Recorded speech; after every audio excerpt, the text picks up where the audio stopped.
Hey, greetings, everyone. Thank you so much for joining us from all different parts of the world. And Eid Mubarak for those who celebrate. My name is Isam Abdul Rasul Bubakar Al-Qurli, Assistant Editor of Middle East Critique Journal, a journal focusing on Western Asia and Northern Africa.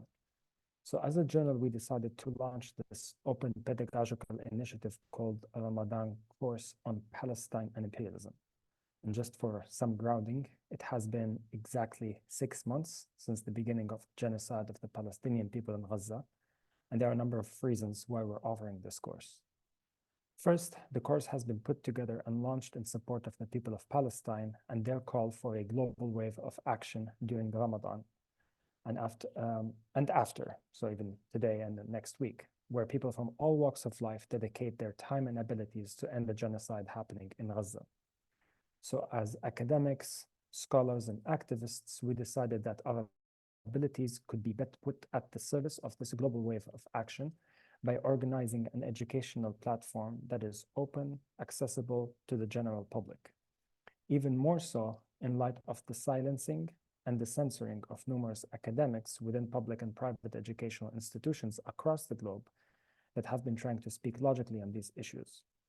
Second, the course doesn't simply focus on Palestine, but it purposely aims to connect the Palestinian question with the question of imperialism. And we all know that there have been numerous teach-ins being organized and educational initiatives being pursued in the face of this genocide. And there are thousands of books being written and have been written on Palestine. Yet while they all provide useful insights on Palestinian society, most of them tend to dilute and water down the role that the US-led imperialism has played in the region for decades and continues to do so. And this is still remains very tied to the question of national liberation in Palestine. And so in doing so, we invited scholars, researchers, academics, and activists from various fields to explain the enduring relevance and intellectual necessity of picking up the philosophical tradition anchored in historical materialism to revisit the unprecedented events that we are witnessing today. In doing so, we will be touching on various topics, as you will see from the program that I'll share with you in the chat shortly. With me today is Matteo Capasso. Dr. Matteo Capasso is the editor of Middle East Critique Journal, so this journal, and he's an American Global Fellow working across Ca' Foscari University of Venice, Italy, and Columbia University in the city of New York. So please, Matteo, the floor is yours to introduce the speakers. Thank you, Essam. Thank you so much. We continue to walk through this course with wonderful speakers. Just a reminder that you can watch our lectures from the past weeks on our YouTube channel called Middle East Critique. There you will find the first lecture by Dr. Al-Qadri, Dr. Adel Samara, Max Ayol, and Corinna Mullen. And then last week we had a fabulous, really powerful, actually, session on anti-imperialist feminism given and provided by Dr. Rabab Abdelhadi and Dr. Walad Qaisi. Today is in a way a very important and special section, the one where we're going to be focusing on today, and is the one that deals with the Palestinian Revolution. There is two things that are very important that I want to highlight before I introduce our esteemed speakers. The first one is as the part of the course, we are trying to emphasize and to anchor an understanding of the current events into history, as per, the philosophical tradition of historical materialism. So going back to history for us is fundamental if we want to understand the roots of what is happening today. That's the first thing. The second thing is that it is an absolute pleasure, and I say this with at the bottom of my heart, to have talking about the history of the Palestinian Revolution with two young researchers, which is precisely, the importance of the generational understanding, a passing of knowledge, in relation to this remarkable and very fundamental events that that marked the history of Palestine and its path towards national liberation. On these words, without further ado, I'm going to pass the word to our first speaker, Samar Saleh. is a PhD student in history at NYU in New York. Her research focuses on the political economy and social history of imprisonment during the British occupation of Palestine. She has published in outlets including Liberated Text, The Nation, and Viewpoint magazine. And I know that more work is coming out soon in different outlets, but I'll let the word, I'll let Samar speak. The floor is yours. Thank you. Thanks, Issam. Thank you, Matteo, for putting this course together, and also to Middle East Critique for this initiative. I think what Issam said is very much true. There's a ongoing need for politically sharp education on Palestine. So I wanted to start by kind of discussing that, sort of proposing the point that the prisoner struggle is part and parcel of the Palestinian struggle for national liberation. I think this is a fact that, most of us or all of us probably understand quite well, and that is clear in many different ways. So it's clear, I think, through just the facts on the ground, the fact that there's countless leaders and organizers today held in Zionist prisons who are subject to torture and medical negligence. It's clear if we look to, for example, the tactics and the operations of the Zionist entity, the fact that prisons are used as an attempt to weaken resistance, that the number of prisoners since the genocide on Gaza have actually doubled, the amount of prisoners held under administrative detention. Also that Israel is currently trying to expand their prisons. The cabinet is currently seeking approval for 154 million for prison expansion. And this is also clear, I think, when we look to the demands of the Palestinian resistance. The fact that the release of prisoners has been historically and to this day a demand and a priority of various Palestinian resistance forces. And so this notion that the issue of prisoners is at the core, at the heart of the Palestinian liberation struggle is a fact that itself has a very significant historical depth that extends all the way to the British occupation of Palestine that took place between 1917 and 1948. So considering this, I want to speak today about the history of prisoner struggle during the British occupation of Palestine as a history that's not only, I think, forgotten, but often outright ignored or deliberately misrepresented in some of the English academic literature. So why I think it's important for us to study this history or to know this history is because it really clarifies the emergence historically of the prisoner struggle within the Palestinian liberation struggle. It also further clarifies the class character of the Palestinian struggle. And it also gives us insight into the present and for us to understand, for example, the institutions that were built by British imperialists and that were then subsequently absorbed and adopted by the Zionist entity in 1948. So in this course, I'm going to be mostly drawing from my master's thesis from 2022, and that was titled Britain's Prison Labor Camps, Imperial Zionist Class War Against Palestinian Men, from 1917 to 1948. And so my intention with this session is to give an overview really of this research, focusing first, like giving you all kind of a sense of what these labor camps were, their history, and I'll give one specific example of one camp in particular, and looking at how these camps were how they were part and parcel to the colonial development schemes by the British in Palestine. And then I'll sort of pivot to look at the history of resistance that emerged within these prison labor camps and against these prison labor camps, giving a sense of who was imprisoned in these camps and how the resistance during the British occupation confronted these sites of exploitation and repression. So first, what were the prison labor camps? So from 1920 to 1948, the British developed and built prison labor camps in Palestine, where they forced Palestinian prisoners to build infrastructure that facilitated imperial extraction and the accelerating Zionist settler colonial project. So just as a reminder, in these early years, especially the first decade, the British did a lot to basically facilitate the settlement of European settlers in Palestine, which which led to, the dispossession of Palestinians from their land and kind of crises of landlessness and indebtedness. So this is sort of the historical backdrop that all of this is taking place in. So what you had in these labor camps is Palestinian men who were basically being forced to develop the colonial capitalist infrastructure of a state from which they would later be exiled. And so what's important to note is that this history hasn't really been written about at least in the English literature on Palestine. And when it has, it's been somewhat obscured. So for example, we have Matthew Hughes' book called Britain's Pacification of Palestine. And he argues, he says, once this crisis was over, and here in the crisis, he's referring to the 1936 to 1939 revolution that, the British developed the whole kind of infrastructure of repression against.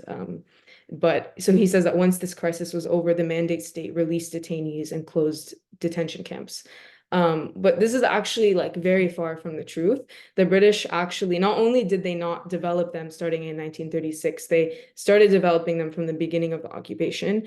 And after the revolution, they continued to use these camps as sites of forced labor, where they were, like I said, forcing prisoners to develop the colonial infrastructure. So what they were having them build, the prisoners, was roads. They were having them also extract stone from quarries and ballast railways. And so this intensive labor was part of Britain's colonial development model and should be understood as part of the settler colonial model that was developed in Palestine and also in other settler colonial contexts as well. And so prisons and imprisonment in this period, and obviously up to this day, cannot be abstracted from the colonial class relations that were produced and accelerated through the British occupation. And so by this, I had referred earlier to the crisis of landlessness and indebtedness that was the result of British policies in the countryside, as well as the dynamic of the simultaneous development of the Zionist project and then the underdevelopment of Palestine. And so the British were, of course, very explicit about this. A British administrative report from 1943 reads, quote, "The standard of living of the Falahin, or the peasants, and Bedouin is very low, even lower than that of the prison. As a consequence, the prisoner is better fed and better housed than in his own home. His work in a labor company," and labor company is another word for the labor camp. So his work in a labor company is, if he is a peasant, not very different from his normal employment. So, of course, by locating the livelihood of the Palestinian peasantry as even lower than that of the prison, the British could conveniently present forced labor as somehow a natural mode of labor for the Palestinian peasantry. And of course, this degradation was really just a way for them to normalize the systematized practice of using prison labor for the development of infrastructure in this nascent settler colony. So that the target of forced labor were Palestinian male peasants was also laid out in the law itself.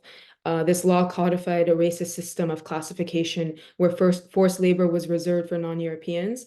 And so according to the 1921 prisons ordinance, imprisoned foreigners, so Europeans, were granted special privileges where they largely did not have to engage in any forced labor.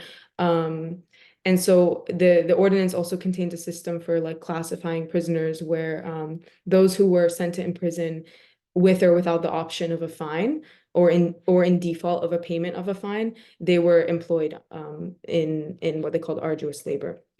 And also the prison uniform for labor camps stipulated that prisoners would be provided with a kufiya, for example. So you can get a sense of the fact that this is largely Palestinian and Arab men also from other countries who were being imprisoned in these camps.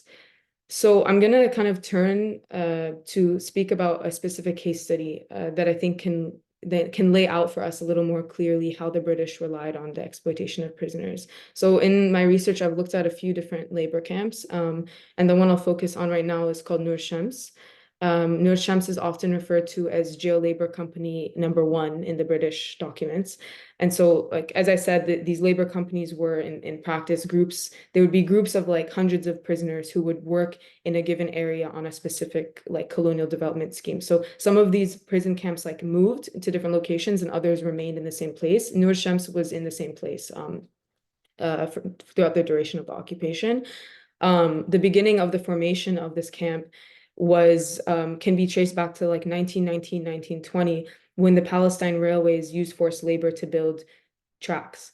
And these prisoners were contained in steel box wagons that were moved along the railway according to the demand of work. And at the same time, that prisoners were developing the tracks, engineers of the Indian Army, and this is all obviously in the aftermath of World War I, were operating at the quarry at Nur Shams. And so when the army withdrew from the quarry, Palestine Railways sent prisoners there to excavate ballast for the railways. And then a camp was constructed there with old hutting from World War I, and this camp would remain there from 1920 until 1948. And so spanning the period of the British occupation, prisoners in this camp worked for the Palestine Railways, which was actually owned by the British government in Palestine and was responsible for the operation of railways. And it was also one of the largest employers during the British Mandate, though, you know, their use of prison labor for 28 years hasn't been acknowledged in the literature. And so through the development of this camp, the railway department reaped the fruits of prisoners' unpaid labor. The stone that prisoners extracted from the quarries were then used for developing railway lines. And then the prisoners were forced to lay out the tracks.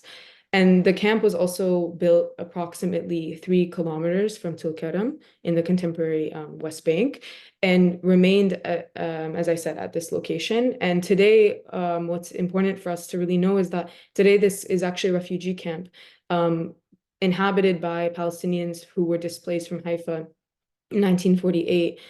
This refugee camp has seen ongoing incursions, invasions, and brutal raids by the Zionist military today, who just the other day killed a young man in this camp. Many youth have been, Palestinian youth have been martyred at Nur Shams. Since the genocide on Gaza, they've been carrying out actually bombings and drone strikes on this camp, bulldozing roads, destroying electricity and water infrastructure, and damaging homes. There have also been clashes between the PA security forces and Palestinian resistance fighters at this camp that have been ongoing.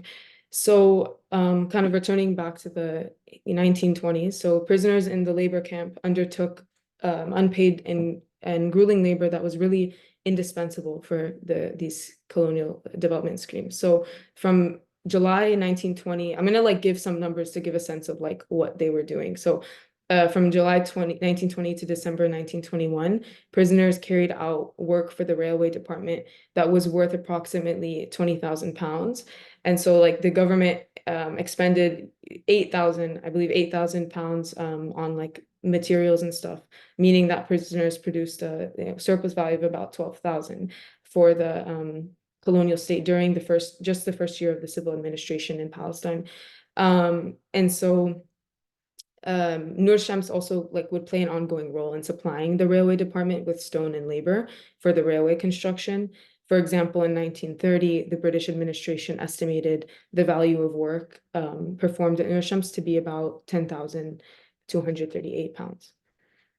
And the camp operated as a source of value for the British government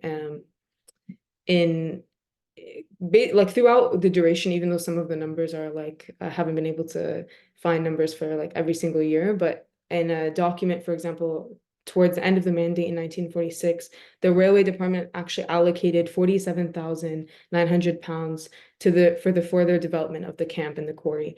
And the chief engineer of the Palestine Railways, he talked very extensively about the investments into this camp and the future goals for forced labor at this camp. And so railways, actually what's important here is that railways wasn't the only department that was benefiting from this arrangement of forced labor. The railway department actually paid the prisons department £3,500 a year for supplying prisoners to go work in the quarries. So basically there was throughout the British occupation, there was a constant issue of overcrowding in the prisons. And so this arrangement of giving prisoners to the railway department likely relieved the prisons department, and also, generated profits for the prisons department. So kind of closing here, a driving rationale of the camp, of this particular camp, was the unrestricted and dual extraction of Palestinian labor and natural resources for the development of railways. At the same time, this mode of colonial capitalist development that relied on imprisonment and forced labor shouldn't be abstracted from the class and colonial relations and the political struggles that were that took place during the British occupation. So really what I'm trying to suggest through this research, and I'll talk a bit more about, is that these camps and the labor regime within them should be understood as a form of class war carried out by British imperialism against the Palestinian peasantry, and in particular against Palestinian men and boys. So I want to turn a little bit to talk about the details of this struggle, by addressing who was imprisoned there and what were their forms of struggle that they took up. So the history of prison labor camps is really also, while it's a history of exploitation, it's also a history of Palestinian and Arab anti-imperial resistance that was emerging against the settler colonial dispossession during the British occupation. So they were, of course, prison camps were places that criminalized anti-imperial resistance through imprisoning organizers. And they were also sites or targets for revolutionary political formations. And so when we look a little closer at the archival materials, it's actually very clear that these camps were a really important target for armed resistance forces during the 1936 to 1939 revolution. So I'm going to give some examples of Nur Shams and the kinds of struggle that were taking place against Nur Shams.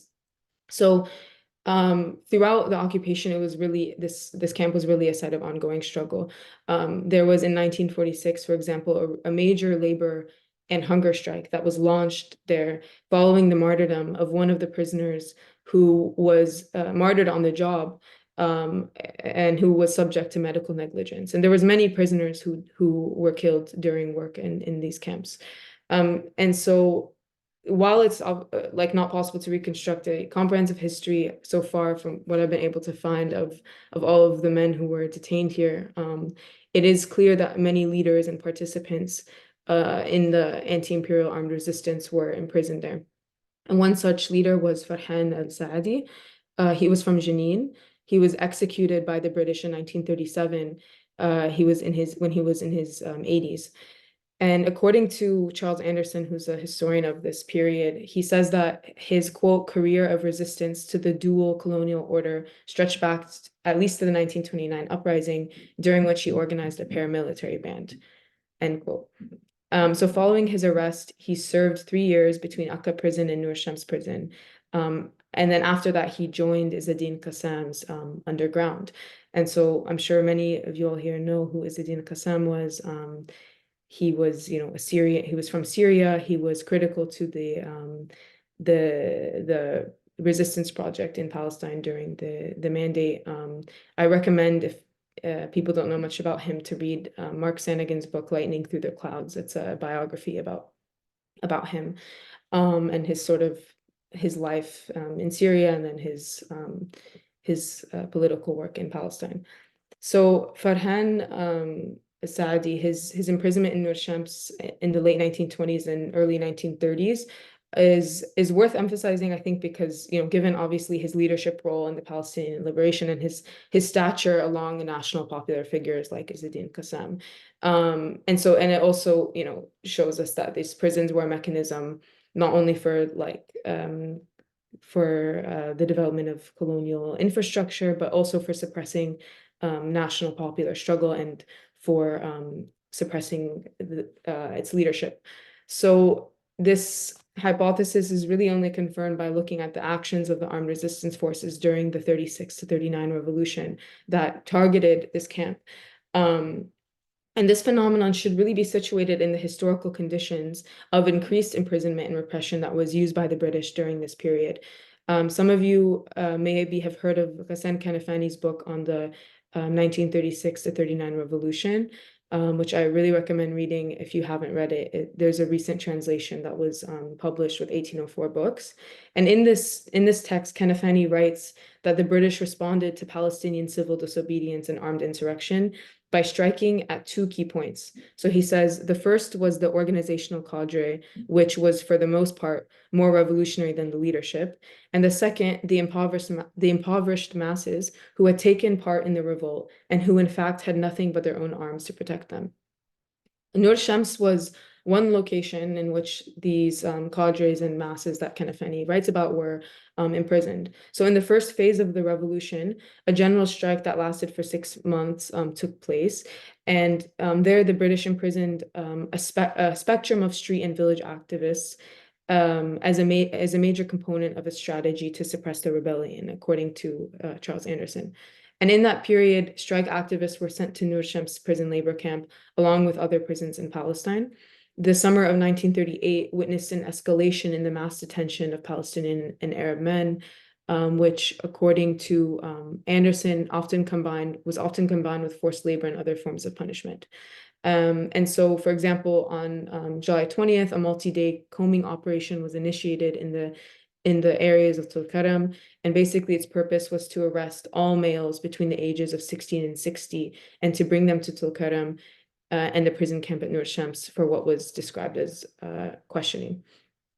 And so that's from Anderson's sort of history of the repression in this period. And so this is also confirmed by interviews with Palestinian refugees. There's an interview of an older man speaking to British repression during the Arab Revolt, and he writes, "The British were brutal. They killed the men and took many to jail to Sharshur near Tulkarem. They kept them in prison there for months, and also in Nur Shams area doing forced labor in the stone quarries." And so the reality of the prison camp came to be really publicly known in this period.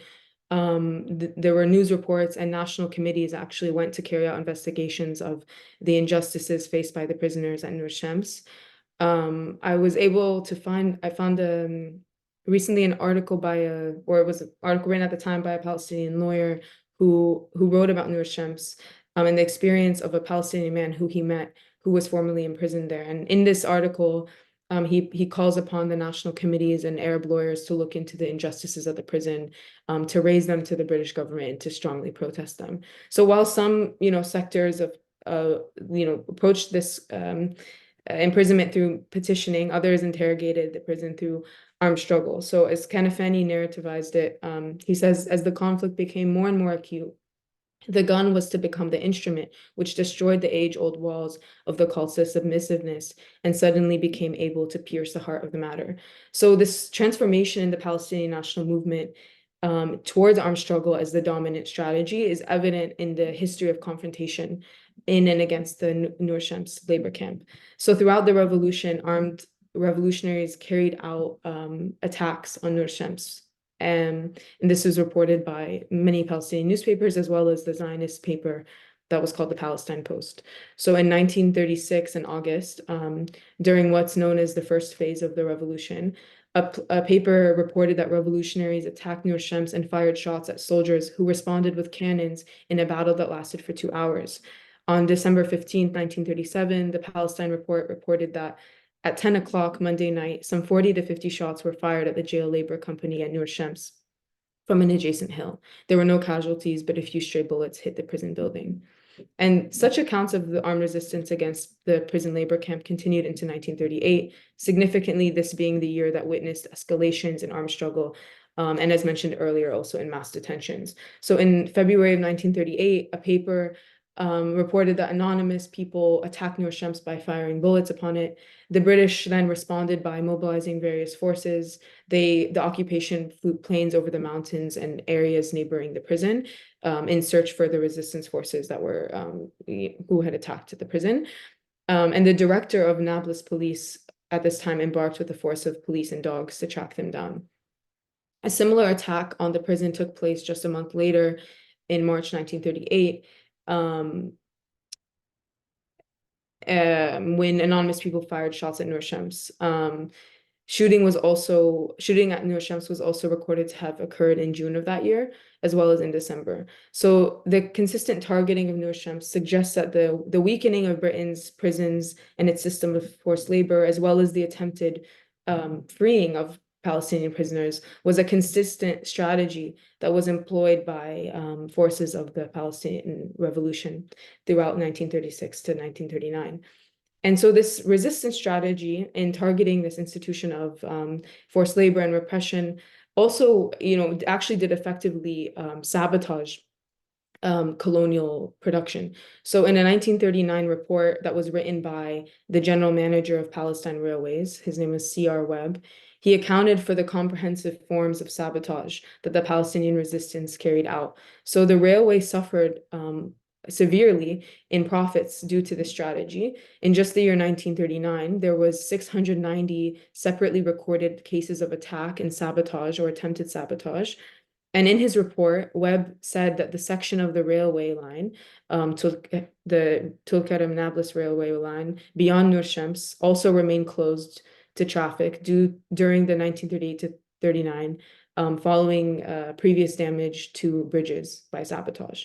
So not only did the resistance target railway stations, but they also caused damage to sites of forced labor, what the reports refer to as permanent way gang quarters.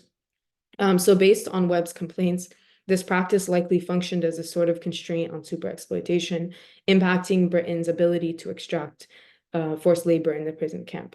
So he reported actually that little progress in the nature of betterment was made in regard to ballasting, owing to the fact that so much ballast was required for urgent repairs following sabotage, and partly because of the difficulty and circumstances of making full use of jail labor employed in the railway quarries at Nur Shams. So while the prison was targeted from the outside, anti-colonial resistance was also mobilized from within it. In Anderson's work, he mentions that in August of 1938, prisoners launched a hunger strike at Nur Shams concentration camp, which had swollen dramatically to hold the overflow of detainees from recent sweeps. And this hunger strike potentially coincided with a prisoner escape that took place the same month, where 5 prisoners at Nur Shams were escaped while working, one of whom was martyred by the British forces.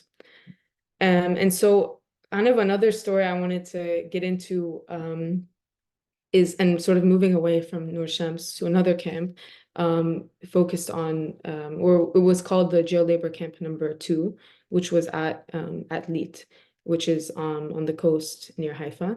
And so actually something important to know here is that one of the main people who developed this camp was actually an American Zionist who was from, I believe, New York. And he was very critical. He was a chief engineer in the north of Palestine and developed many of the labor camps. And I say this to just point out the fact that we can't understand the history of these camps as purely like just a British endeavor. Of course, the British were in Palestine to help to create what they called, the Jewish national home, and the Zionist movement participated directly in this process. And this American engineer actually came to Palestine through the Zionist Organization of America and went on to kind of to develop these camps. So sort of this camp also, in addition to Nur Shams, saw a lot of different forms of resistance against it. So one story that I wanted to emphasize that I was particularly struck by in this research was something that took place in August of 1938, where basically a guerrilla band of approximately 200 men attempted to free the Palestinian and Arab prisoners that were held at this prison labor camp. And this was actually led by Yusuf Abu Durra, who was a leader, a Qasimite leader. And he launched an organized attack around the camp where when they did this, they overpowered the camp warders, they expropriated their rifles, they opened fire on the police, they sabotaged telephone wires, and they barricaded the surrounding roads with stone to prevent any reinforcements by the police or military. And in total, they set up 6 barricades within the space of 2 kilometers. And it was hypothesized that due to the rebels' expert guidance as to the locality and terrain and knowledge of the terrain, that one of the actual warders, like Palestinian warders of the prison, he was missing for 2 weeks. And so he had likely actually joined them and had provided them with intelligence of the layout of the camp. So in their operation to free these prisoners at Lit prison labor camp, the guerrilla band is said to have kidnapped one of the camp policemen, who was actually a settler in a settlement, Zikron, I think is what it was called. And so he was captured by the resistance along with his wife, his brother-in-law, and his 3 children from their home in the labor camp. So just to give a sense, like these camps were set up where the engineers and the different the police like actually lived there. So the band the resistance actually returned all of the individuals safely. And when found, the children, and this is from a newspaper report, the children told the policemen that the band had separated them from their parents and uncle immediately after the kidnapping and had treated them well. In fact, the 13-year-old Rachel, she said that Abu Dara had made the children sign in Hebrew a promise to publish in the Hebrew press the following letter bearing his signature, and had given them $5 to cover the cost of production. And this is what the letter said. It said, the children were comfortable among the Arabs. As an honorable and just man, I'm returning them, even paying expenses on condition that this letter be published. So I thought this was kind of just an interesting kind of history, or an interesting story that that sort of highlights the different tactics that were used by some of the leadership of the revolution at the time. And so, you know, of course, like what ended up happening is their objective to free all of the prisoners did not succeed, but throughout this period, prisoners constantly escaped the camp at every juncture. And so there's many reports of prisoners who escaped the camp. And so sort of I'll try to conclude here by saying that, you know, I guess this sort of synthesize some of what I've been speaking about, is that really this history is one where, you know, we have the British who were creating labor camps in Palestine where they made men work to build the settler colonial entity that would become Israel. One of these camps I specifically focus on is Nur Shams, which is today a refugee camp. These camps throughout the duration of the occupation were sites of resistance, and they were also targets of resistance forces who really sought to sabotage these camps and to free the prisoners. And so I started the talk by saying that I wanted to give historical depth to this common held understanding that this common held understanding of the Palestinian prisoner struggle as part and parcel of the Palestinian national liberation struggle. And so I hope that this sort of history can help to contribute to deepening our understanding of how the prisoner struggle came to occupy a very important place in the larger struggle for national liberation, as well as how the issue of imprisonment has been a focus of Palestinian resistance forces from the very beginning of the British occupation, as seen, you know, as seen with the fact that the demand of releasing Palestinian prisoners has been one that has been mobilized by a resistance all the way from 1920 to 2024. And I guess I would like to just then maybe point to one thing I'm thinking about in this research, which is really on the relationship between national struggle and class struggle, or how these things are articulated together. And so I think that, you know, imprisonment during the British occupation has been written about in some scholarship as a politics of elimination. This is the terminology. And so I think what I'm trying to suggest rather is that it was a politics of class war that was mobilized against the majority of Palestinian society and used against Palestinian resistance, and that the exploitation of Palestinians was for the very fact that they were seen as non-productive peasants and not these industrious European settlers, was a process of national and class oppression. These are, and as two forms of oppression that can't be thought of separately, I think, in the settler colonial context of Palestine. So I guess to kind of conclude, I think from this perspective, the various forms of Palestinian struggle discussed throughout really can't be understood as a struggle simply against elimination, but a national class-based struggle against imperial settler annihilation and super exploitation that took and continues to take the form of a national liberation struggle. Thank you, Samar. Thank you so much. I would have so many already comments and questions to, just when I was thinking about the major prison break led by, in Gilboa prison when they dug a tunnel very recently with a spoon. I was thinking about the fate of Zakaria Zubeidi and all the others who really pursued one of the major strategies of resistance, and now then, all cumulatively coming, contributing to October 7th and all these different acts that we've seen throughout history, even in recent times, and the centrality of the prisoners in this. But before we go back to that, I wanna move to our next speaker, Patrick Higgins, who is a researcher and writer on US imperialism and the Arab region. He holds a PhD in history from the University of Houston. He has published in Middle East Critique, Patrick, a very good article on the role of US imperialism in Syria, and a number of other publications. And he's also a co-editor of Liberated Text. His recent completed dissertation is titled Palestinian Revolution and World Imperialism in the American Century, 1945-1972, and explores Palestinian revolutionary theories and analysis of US imperialism. Patrick, the floor is yours. Can you hear me? Yeah, just a quick thumbs up. Okay, good. Thank you, Matteo, and thank you, Assam, and thank you, Samar, as well. That I learned quite a bit from that. And thank you to Middle East Critique, which I think is fairly unique among English language journals right now in responding to the very serious, very dire situation in Palestine. I'll begin with, by way of introduction, with a answer to the reason of why study the Palestinian Revolution. And this will sort of be my own proposal for why I choose to study it. And I will go from there to offer a general outline of what I'll be talking about today. So I want to approach this as a living history.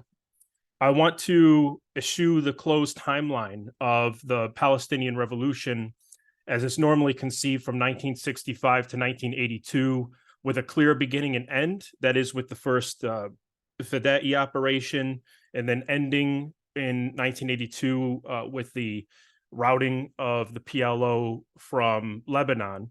I want to eschew that because despite the obvious changes that have occurred as far as the political forces serving as the leading edge of Palestinian rebellion, the term revolution must be applied certainly, I think, to the Gaza arena, about which descriptions of the counterinsurgency, genocide is the word being used for that, and one which I do not dispute.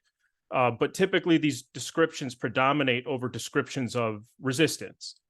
In order to secure Palestinian survival, let alone liberation, the task for the Palestinian people in the 21st century is much the same as it was in the 20th.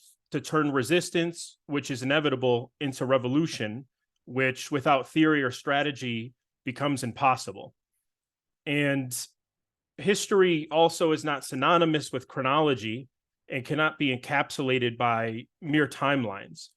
And nor is it mere fact collection for its own sake, however interesting the given facts may be. So that is not necessarily what I'll be offering you today. What I want to offer instead are what I believe to have been, and continue to be, some of the most pressing problems, questions, and contradictions facing the task of Palestinian revolution. From there, I will offer a highly provisional summation of various approaches that have been attempted, their limitations, failures, successes, and lessons. And it's the accumulation of knowledge and accumulation of lessons through this period in which I'm interested. Because I do believe that the task of constructing Palestinian revolution, or depending on how you look at it, reconstructing Palestinian revolution in the wake of the 1993 Oslo counter-revolution, falls to everyone who dares take it up, wherever they may be located, even if the leadership of that effort should emanate from those who find themselves in direct confrontation with the military hardware and technology of Zionist imperialism at its most brutal, the ground zero of the concentration camp in the West Bank concentration zones.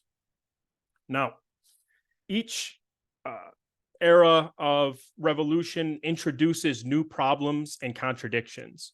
For example, the French Revolution dealt with the problem, as Robespierre put it in his speech on political morality, the problem of the dialectic of terror and virtue.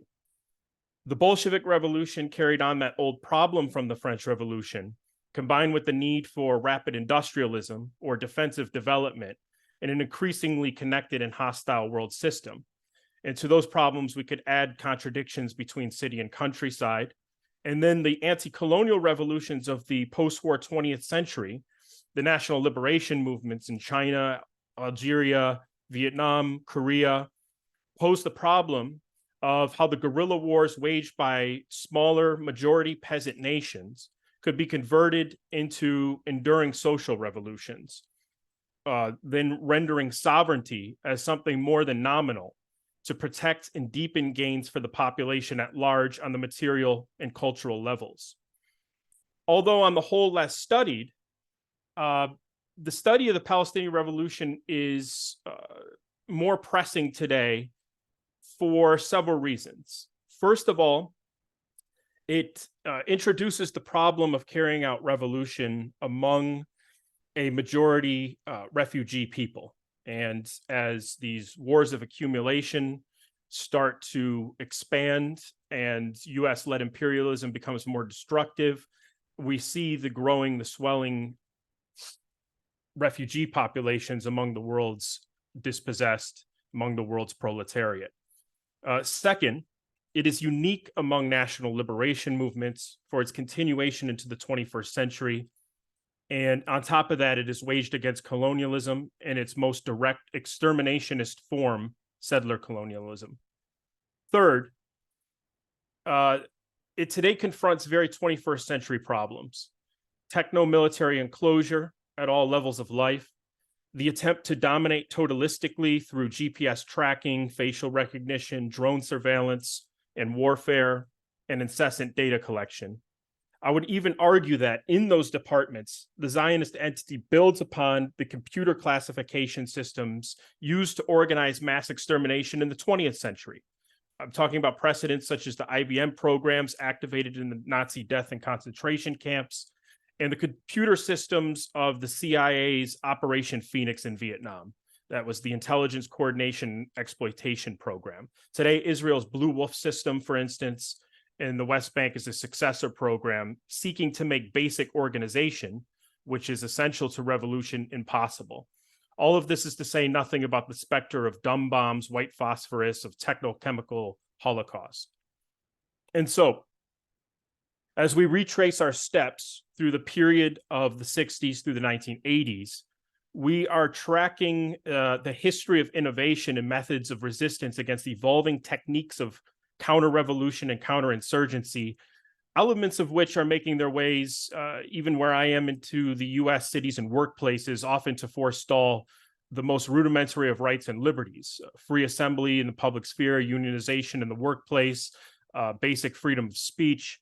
The one example that comes to mind is that during the COVID lockdowns, 2020 and afterwards, that the contact tracing technology, that an export was sought from Israel's biotech sector because it actually came from Shin Bet initially, and very quickly they went from using it as contact tracing related to illness to tracking where Palestinians were traveling in relation to mass demonstrations and mass protests. So by now it should become very clear to even working people in places like the United States and the First World that the tactics and strategies, the struggles of third world peasant revolutionaries, of guerrilla warfare, its various theories, such as People's War and others. This is not to be dismissed as far off, irrelevant, a form of fetishism of the third world, this romantic idea of the third world freedom fighter, or merely some boutique interest. It's very practical, very relevant. So moving now to the Palestinian revolution in the 20th century, here's the timeline I'm going to offer today. And again, this is about lessons, knowledge accumulated, and how they might carry on to the situation today. The timeline I'll offer is first the Nakba period. This is the late 1940s, early 1950s. And then I'll discuss the Pan-Arabist period as I describe it. These are just provisional categories. And then the period after that of the 1960s, 1970s, the period of the PLO and the Fedayeen.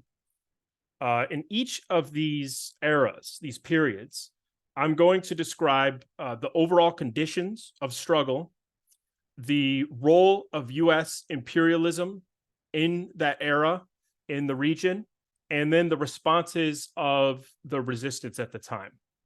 And when I say response of the resistance, I'm talking about the program, strategy, tactics, the strengths and weaknesses, and the debates that were taking place, if applicable.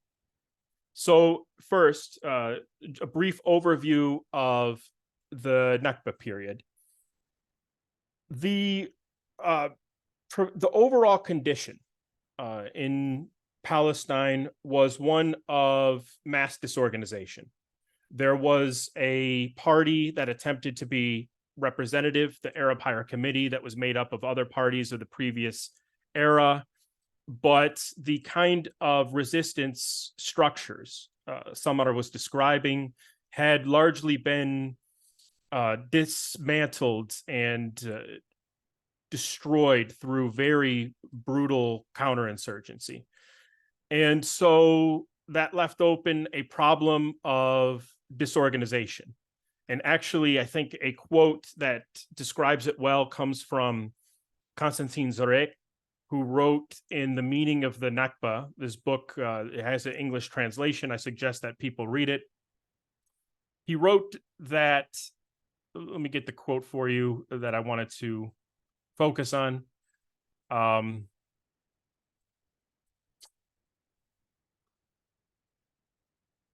let's see.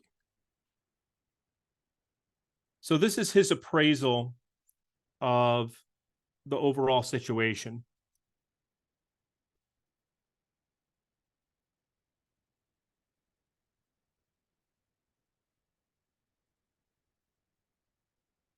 Well, I'm actually going to sum it up because I lost my page. But summing up, what he says is that the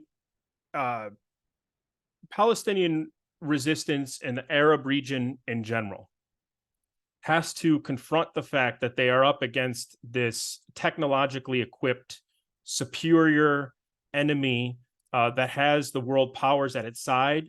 But once they address that terrifying fact, that terrifying reality of the ability to partition Palestine, they then must start to take a scientific analysis and study of the situation to understand how that disparity in power was achieved, and then to unify in a serious way, marshaling the resources of people of both thought and people of action that could confront the situation and offer a counterbalance of material force. So in other words, what he was arguing was that once the moral situation is acknowledged, the moral injustice of it, you then must work to say, okay, this is nonetheless the reality, and grapple with it, and then achieve an equilibrium of material force. And he says that this is going to have to occur over generations,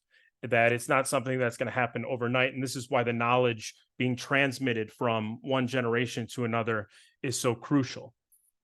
Now, as far as the role in this era of U.S. imperialism, I think that the best analysis was offered at the time by Emil Tuma and the National Liberation League in Palestine.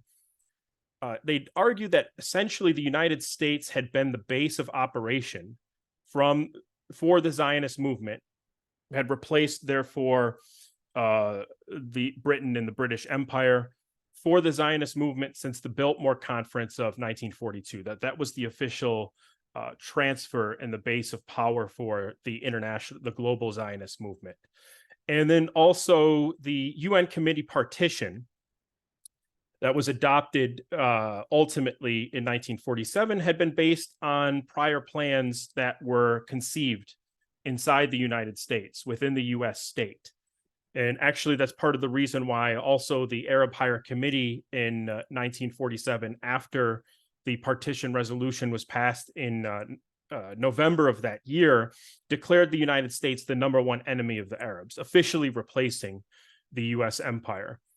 So all of this is to say that in this analysis offered by the Communist Party, Emil Tuma, and the National Liberation League in Palestine, there was a phenomenon at the time of Anglo-American imperialism, that there was a baton to be passed from Britain to the United States, and the United States' priority was to secure Europe.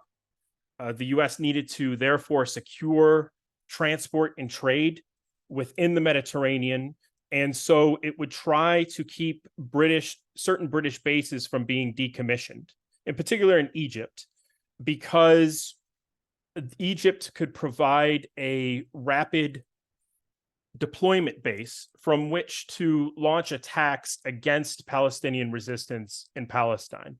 And so the United States had gained access to the British bases regionally through the Lend-Lease agreements of the Second World War. So that process had already been underway. United States was the chief power responsible for the Nakba. The response of the resistance at the time was the Arab Liberation Army, which made an effort to combat the Zionist invasion at the time. And it showed the strength was to draw on the Arab peasant freedom of movement that defied the Sykes-Picot borders across the region. So this was lived Pan-Arabism. Before Pan-Arabism even needed to be theorized by subsequent organizations, the Ba'ath Party and others, and the Nasserists, Pan-Arabism had been a lived practice of trespassing across these Sykes-Picot borders. The weakness of the time, as I mentioned, was the lack of political structures over and above to guide military action. So that is the lack of a program or theory, and also lack of peasant and worker input in the official Palestinian parties, Arab Higher Committee, and then also the Arab League at the time. Moving forward to the 1950s and what I refer to as the Pan-Arabist period. When I began to approach the subject of studying the Palestinian Revolution, what I found was that I expected to get lost in the 1960s and 70s because that was where everything was happening, so to speak. And then I found, incredibly, the 1950s is where many of the essential lessons were learned for the Palestinian movement. This was an explosive period of resistance and revolution. The overall conditions were marked by the emergent regional order of the US, linked by terms of trade relations and military presence, both directly and through proxy. So UNRWA was one example of this, that the refugee resettlement program was attached to large-scale irrigation programs such as the Johnston Plan, the Unified Jordan River Valley Plan, that would link the regional water resources that was really used by the Arab peasantry to the development, which meant the military development of Israel. And this was something to be carried out by U.S. capital, which means that U.S. capital was offering a plan of dependent development, that any initial investment, which the Arab region desperately needed to be put up for large-scale infrastructure programs, had to be, a certain portion of it had to be earmarked for the development of the Zionist state. And this was an organized and systematic robbery, not only of regional resources, but also of the Palestinian peasants' labor power, because they were going to liquidate the right of return by offering even housing. There was going to be construction of housing where they were going to put the Palestinian peasantry, and they were going to be resettled there. And actually these, to discuss and get ahead a little bit about responses of the resistance, these housing structures would be targeted at the time. And the major corporation of the United States, the Tennessee Valley Authority, its role over there in the United States in settler colonialism is linked, because in the 1940s, there were federal programs through which the Tennessee Valley Authority was flooding large acreages of Indian reservations in the center of North America. So again, getting back to this emergent U.S. structure in the region, there's the Baghdad Pact, the Sixth Fleet in the Mediterranean. So this is a security pact that was, even though it was fronted by the United States, it was the brainchild of John Foster Dulles, sorry, who was the brother of Allen Dulles, who was the head of the CIA at the time, and then he was Secretary of State. And so then there's the deployment of the Sixth Fleet in the Mediterranean, to say nothing on the other side of the region of the Fifth Fleet, both of which remain there today. And then, of course, as part of the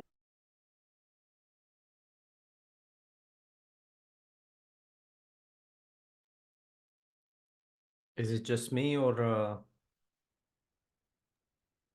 No, he did freeze for a bit. Oh, He's okay. Still freezing. Okay. Well, let's I'm sure Sam's gonna check with Patrick if I'll- everything is okay on his side. Yeah, I'll check with him. Yeah, we'll just wait a minute before we continue. Otherwise, we're gonna have to ask some questions to Samar, I guess.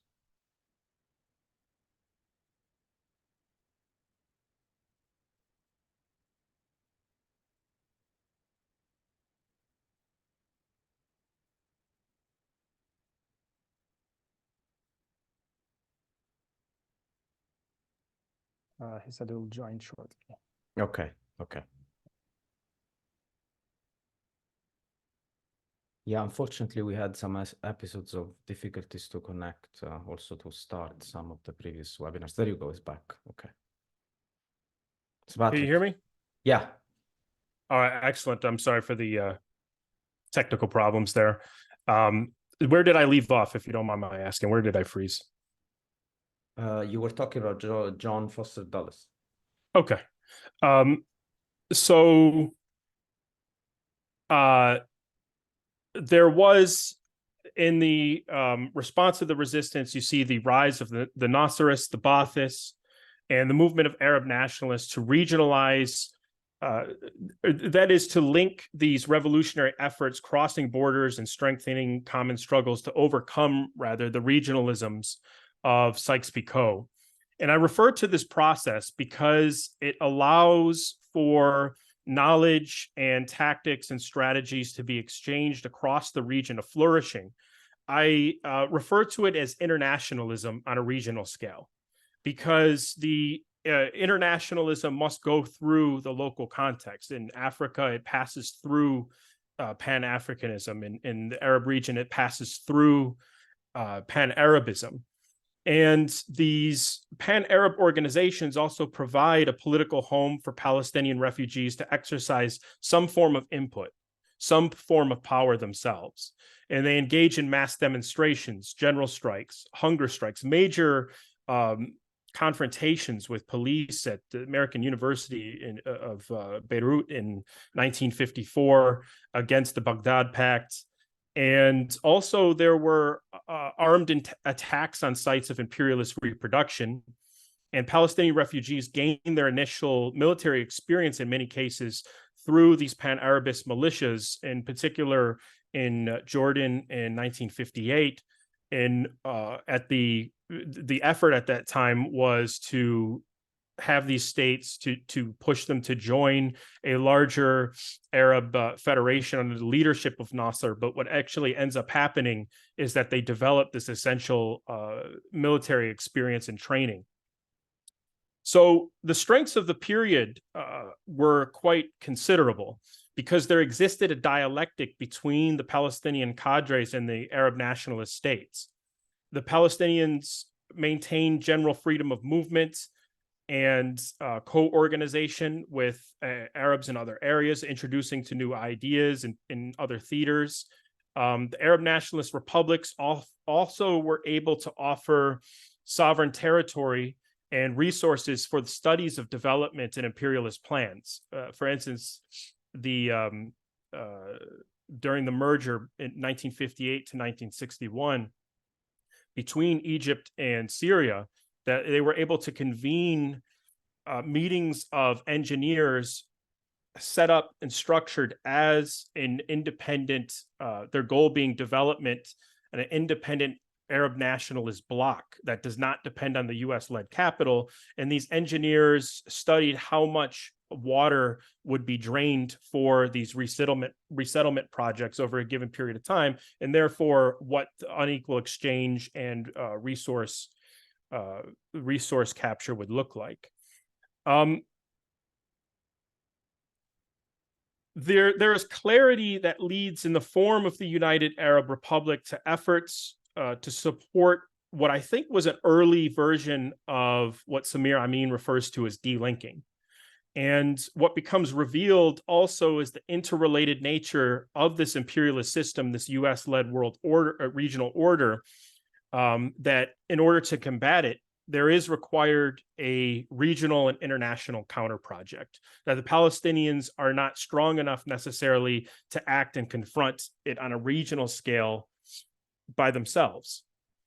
And there are also, and by the way, that's something that we don't need to necessarily look to as some kind of abstraction, because it's very clear to us today when we look at the demonstrations in Egypt and Jordan that there is a need to address those governments, those reactionary states and their alliance with imperialism, in order for Jordanians and Egyptians to be able to support and supply even Palestinian resistance efforts. I mean, the Jordan Valley between Jordan and the West Bank remains an area that could potentially, it'd be very difficult to control.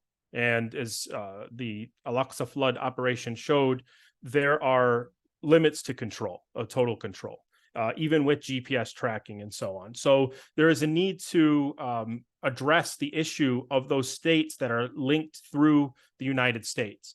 Now, the weakness of this period the weaknesses that were exposed was that the dependence on Arab nationalist states whose interests overlap with those of the Palestinians are not necessarily one and the same as the Palestinians. And the problem of dependence also proved decisive in relationships between Arab nationalist states, that there were tensions between Egypt and Syria. In some cases, Syria thought during the unification effort of 1958 to 1961 that the Syria in that relationship could end up becoming just a feeding pool for Egyptian exports without being able to make localized decisions. So that was a problem that was presented during that period. Now, moving forward to the establishment of the Palestine Liberation Organization, as well as the emergence of the Fada'i period, the Palestine Liberation Organization offered what was lacking in terms of a unified structure and a unified strategy. So it was established to answer the call at Arab League conferences, convenings the year before it was established, 1963, and where the Arab world would agree to marshal and direct all of its resources towards the liberation of Palestine. And so it ends up being founded in Jerusalem in 1964. And what it provides is a basic structure of a Palestine National Council, which can formulate policy and programs through majority votes, a executive committee to supervise the other bodies that represent the PLO internationally, the Palestine Research Center, which its pursuit of systematized knowledge in service of the cause and the goal of liberation ultimately leads to it being attacked. But the attack on it proves the indispensability of this knowledge to waging struggle. And then there was early on the Palestine Liberation Army, which would provide a structured Palestinian home to military veterans of previous confrontations with Zionism and imperialism, although it's eventually superseded by the Fidai groups. So the PLO charter shows right away, the 1968 charter, that these lessons of the previous period of struggle, the Pan-Arabist period, this internationalism on a regional scale, were taken to heart, because they attempt to carry it. They don't jettison it. There are some key quotes. It says, Palestine is the homeland of the Arab Palestinian people. It is an indivisible part of the Arab homeland, and the Palestinian people are an integral part of the Arab nation. And it goes on to say that Palestinian people believe in Arab unity. In order to contribute their share toward the attainment of that objective, they must, at the present stage of their struggle, safeguard their Palestinian identity and develop their consciousness of that identity and oppose any plan that may dissolve or impair it. So not getting rid of the pan-Arab consciousness, but adding a specific Palestinian dimension to it. And there was also this attempt through the PLO to subordinate primary make contradictions between Palestinian secondary rather than primary. And ultimately, this does not succeed, and there are tensions even from the beginning of the PLO when the Fidai movement and when Fatah and the PFLP and other groups start to join. There's tensions about how it should be structured. But their attempt was to say that in this phase of their history through which the Palestinian people were living, the national struggle for liberation of Palestine should be treated as principle. And also it provides a strategy. The strategy was armed struggle, saying armed struggle is the only way to liberate Palestine. That is the overall strategy and not merely a tactical phase. The Palestinian Arab people assert through their absolute determination and firm resolution to continue their armed struggle and to work for an armed popular revolution for the liberation of their country and their return to it. Despite the obvious setbacks that have taken place, that the PLO was sidelined by an alternative structure after the 1993 Oslo counter-revolution, it does continue to be relevant perhaps as an ideal that might be recaptured in the future. That there are some discussions that are largely preliminary right now where Hamas might end up joining the PLO under certain conditions. So the PLO and the contradictions within it, that's something perhaps we can discuss during the Q&A. I also want to mention Fatah. And Fatah had what distinguished them was that they thought armed action had to lead the way to all else. So at the beginning of this operation, December 31st, January 1st, 1965, which not coincidentally targets a Zionist water carrier, there was this thought process that independent military guerrilla action, if it could be waged into the heart of the settler colony, other ideas, other problems of strategy could be addressed later. And there was some debate over this with movement Arab nationalists, which although had been carrying out reconnaissance missions before this, about whether or not this was a wise idea at the time. But ultimately, this is a major part of the strategy that begins to take hold in the late 1960s.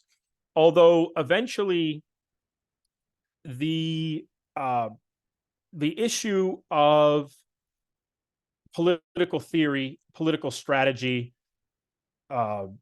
ends up still becoming necessary. It has to be addressed in some way.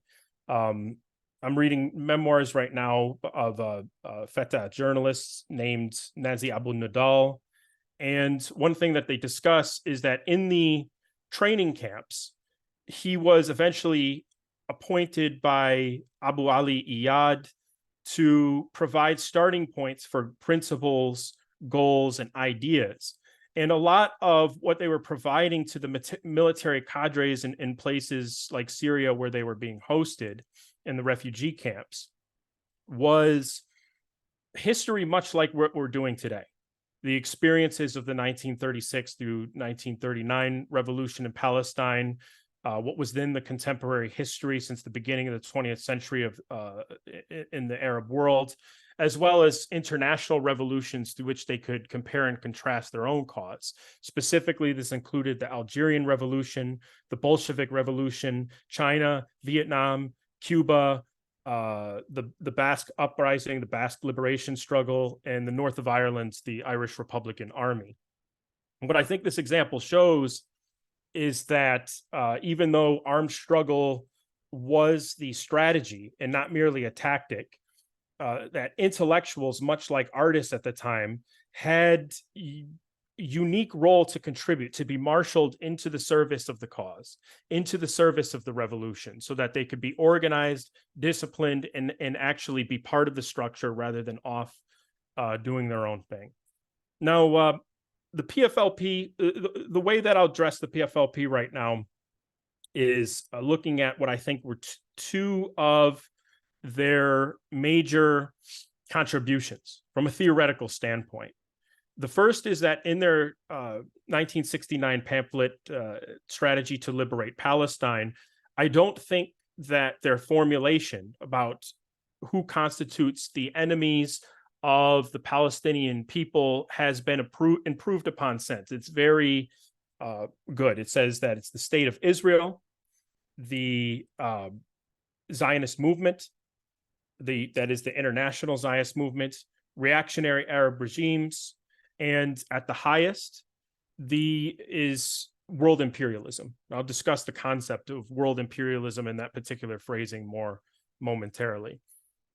Second major contribution I think they made, and it just goes to show that this knowledge from the 60s, from the 70s, continues to be relevant, continues to be important, is if you look at their pamphlet, The Military Strategy of the PFLP, whose goal was to transform a nationalist reaction into a comprehensive war of liberation. It makes a couple of points that I think are crucial still today. On page 7, I'll read it to you right now. It says, on the psychological level, the Israeli military always aims at reassuring the Israeli citizen that it is capable of protecting him, his life, his survival, and his economic advancement through the suppression of any enemy.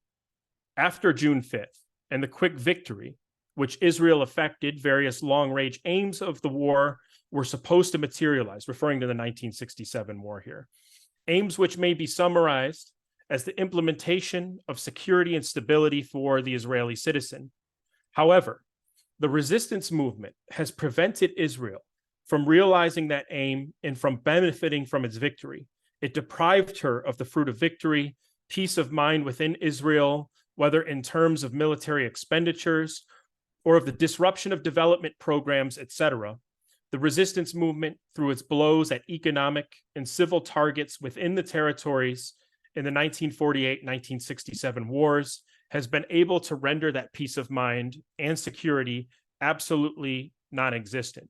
So there's a recognition that despite this technological superiority, there is a psychological weakness to Israel. That the more in the settler psychology, that the more they try to cordon themselves off, a kind of racial quarantine almost, the more they fear its breach. So if there are military cadres that are capable of moving throughout and trespassing upon these enforced boundaries of the settlement freely, then that is going to be a weakness in the settlers who are there by choice. And this is something that we've seen play out since the Al-Aqsa flood operation, both in the north of Palestine, which has largely been vacated as a result of pressure from South Lebanon, but also in the environs and the surroundings of Gaza and the Gaza envelope. So, and then there were other military lessons that were noted.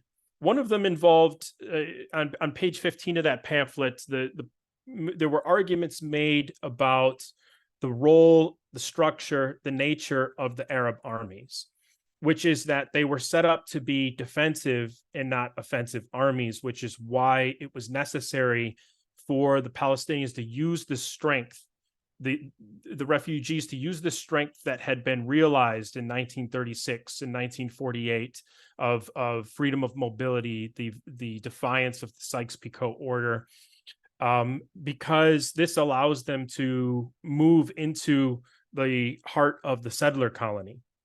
And because that essentially the defensive nature of the Arab armies meant that they would be unable to respond in a timely fashion. And so the key is to figure out what the relationship between the Arab nationalist republics that might provide a depth of strategic support and the Fedayeen should be.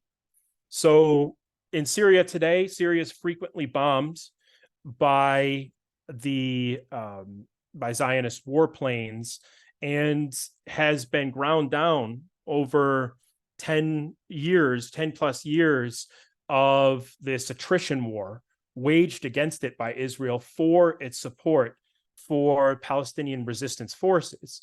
So it does not respond directly, but it still maintains this relationship as part of the resistance axis. So I want to just end here because there's a lot more that we could talk about, which is in the history of the Palestinian Revolution, what the fate of the Fedayeen in arenas like Jordan in 1970, in Lebanon in 1982, what it was. But I would rather go back in the spirit of organizing this thematically and looking at the knowledge that was been accumulated over for the 21st century confrontation with imperialism. I'd rather look at the contradictions of the Palestinian revolutions in the 1970s. And I'm going to end by listing just 4, okay? Number 1, the question was to pursue a regional-based strategy focusing mainly on Israel, or to pursue an internationalist strategy focusing on the architecture of world imperialism.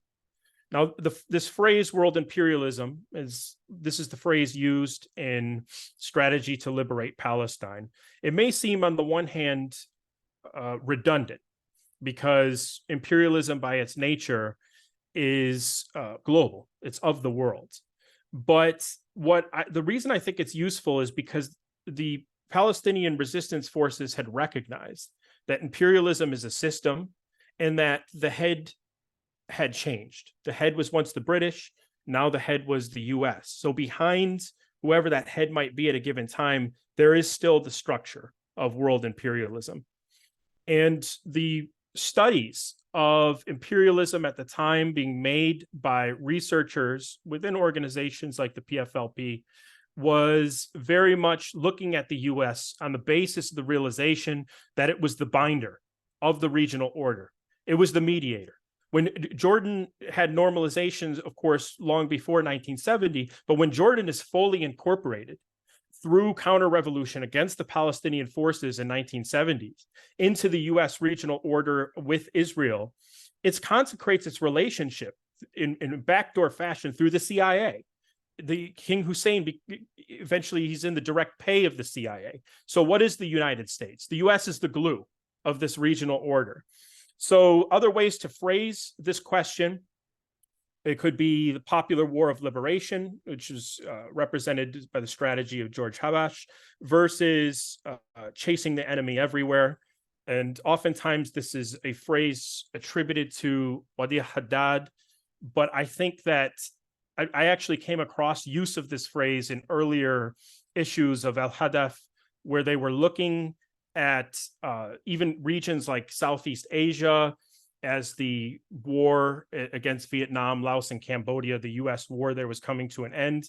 They were looking at the bases of imperialism, the military bases, the locations of oil and gas companies, and so on and so forth. That this infrastructure, and if you read Ghassan Kanafani's his political work, a lot of it is very much this practical mapping out that's saying imperialism might be moving in dynamic process, but it could also be located on a map.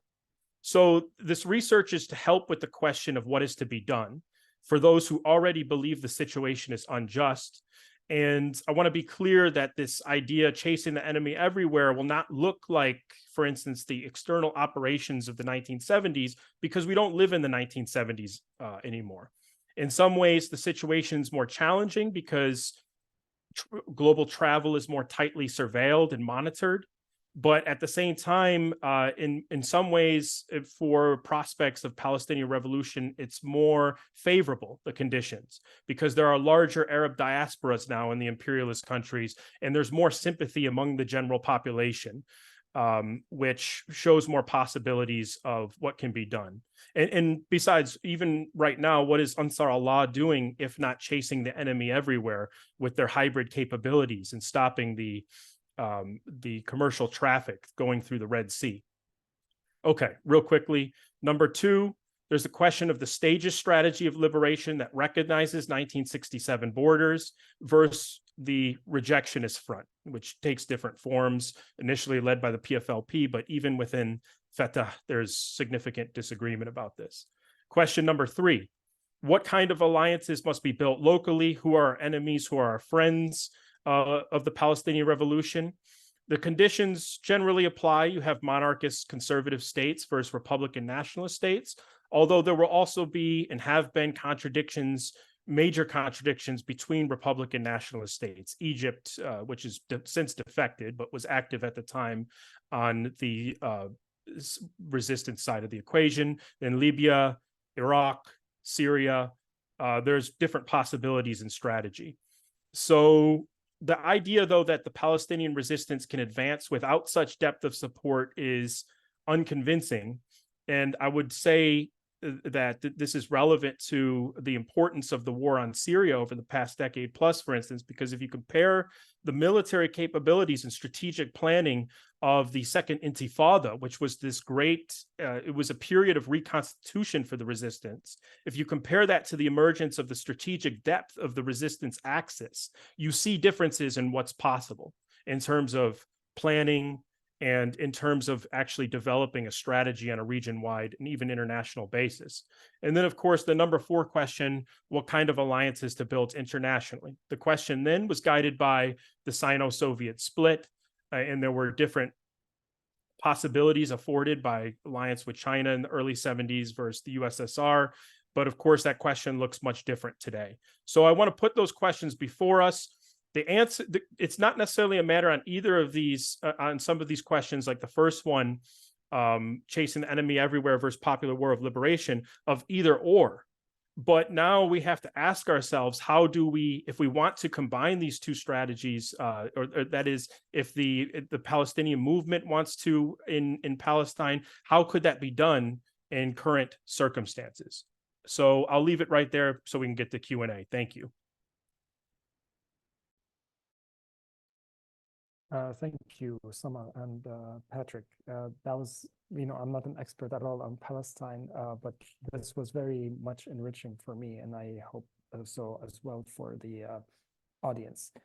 So usually what we do in the last half hour is that we open the questions for people in essentially who are attending to just post their questions, the Q&A function, and then we'll get to them as soon as possible.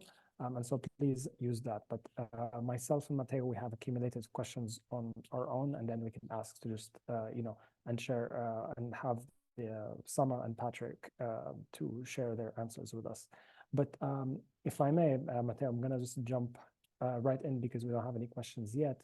I want to ask kind of a question to Samar. As I would love to know more about Izzeddin al-Qassam. So for us Libyans who know a little bit about our history, we learned that he joined the Libyan resistance movement against the Italian fascist colonization in Libya, so 113 years ago. And so Omar al-Mukhtar and al-Qassam fought side by side as part of national liberation.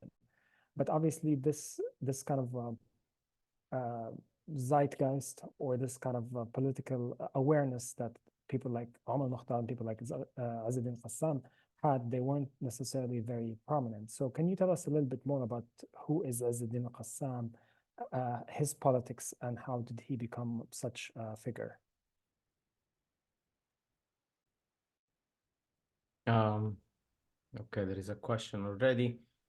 Some would do, what should we do? Should I react and or not just react? I just wanted to actually ask some questions to the two of them.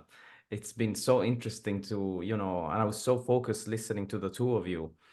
I mean, my first general thought would be considering the, I remember this speech of Frantz Fanon he gave in, I think it was in Accra, in the 60s. So he's talking about the revolution for the colonized people. And then he's talking about how, the colonizer constantly makes history for the colonized.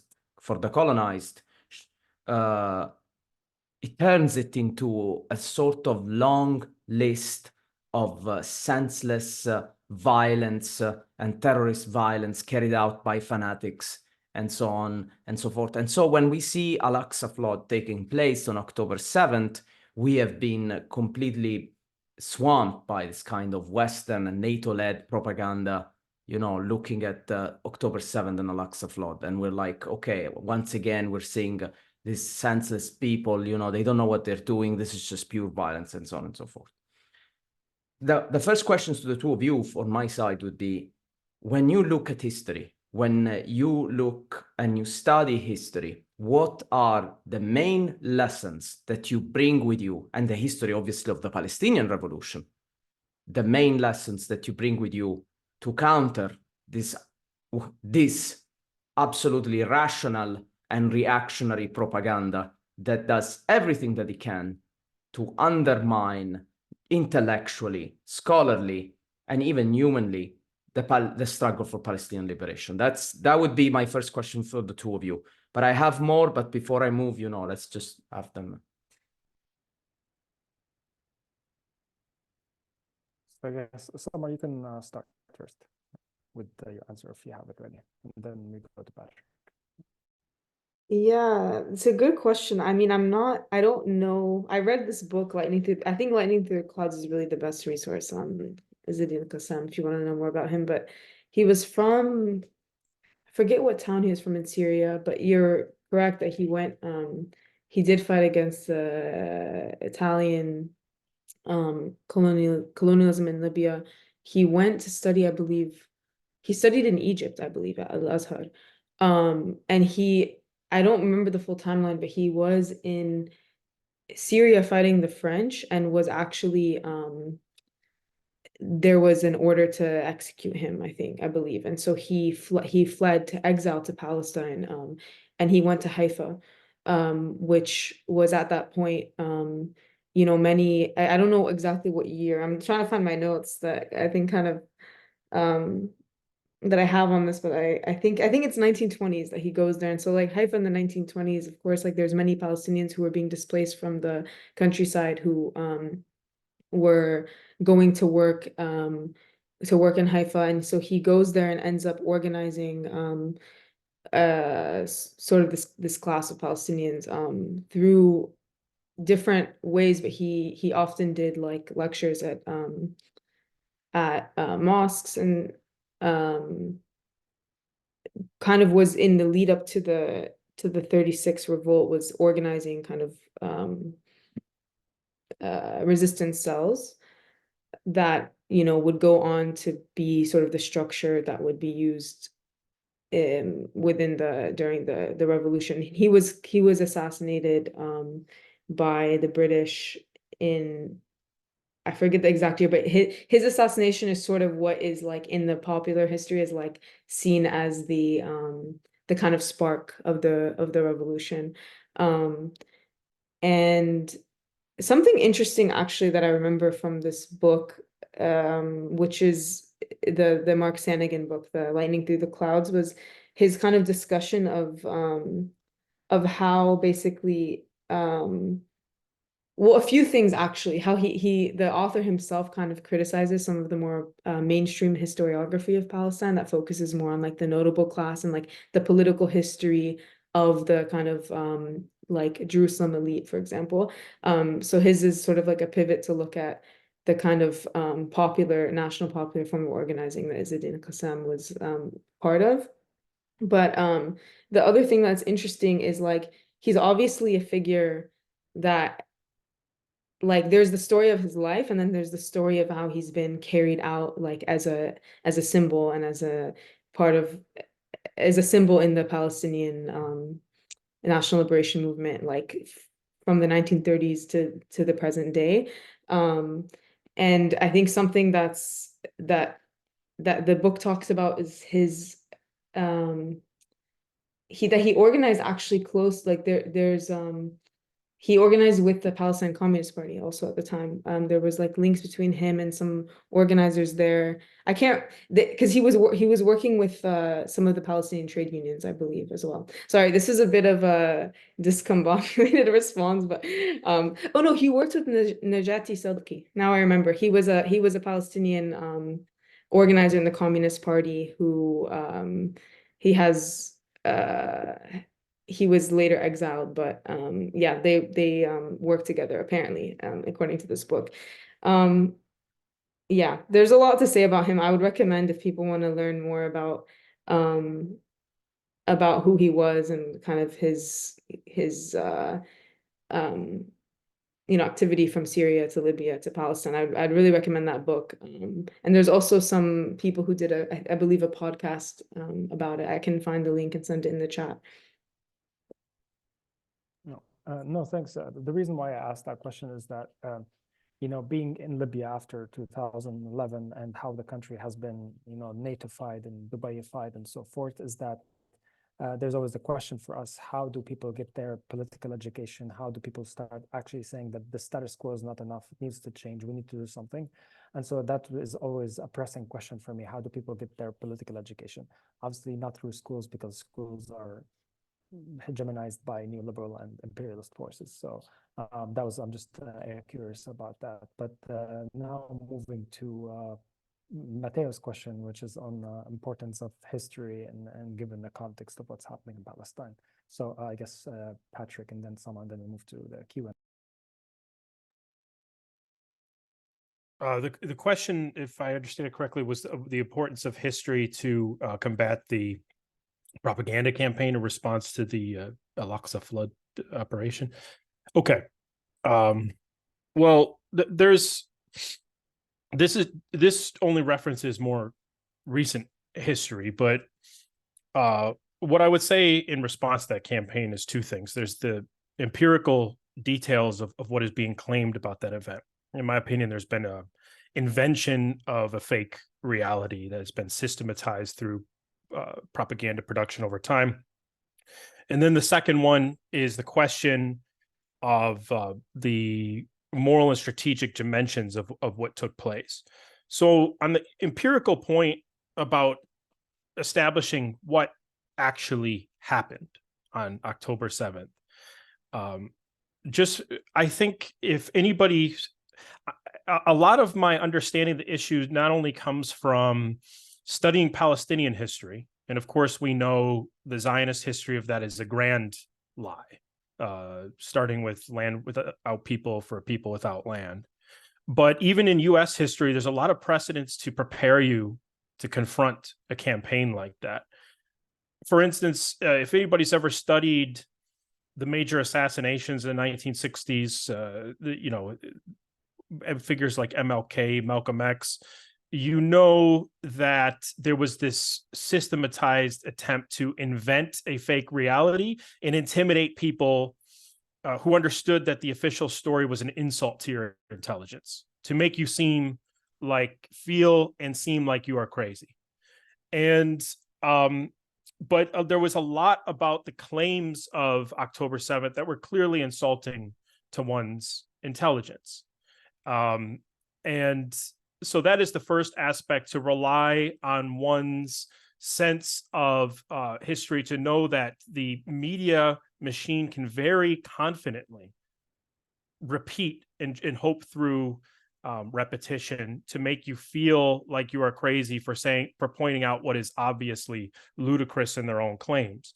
The second, though, the reason why those claims had to be invented is because it allows the propagators of the claim not to have to confront the issue like the right to armed struggle for people under occupation, the question of international law and what their rights are therein, and also the moral dimension, the basic question of if people are essentially locked inside a cage with all of the finances and technological superiority of prowess of the world's leading superpower, what exactly do you expect them to do?